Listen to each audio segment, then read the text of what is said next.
What's the meaning of bagatelle?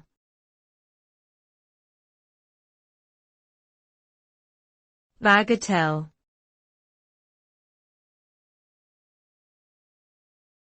Bagatelle.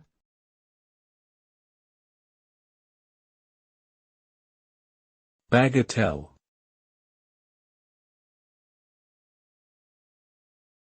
Bagatelle.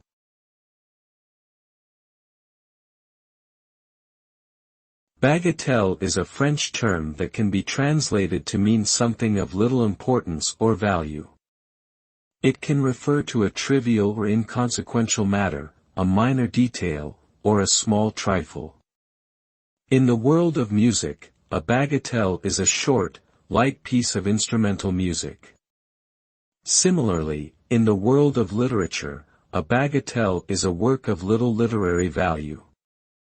The word can also be used to describe an activity or game played for amusement or entertainment.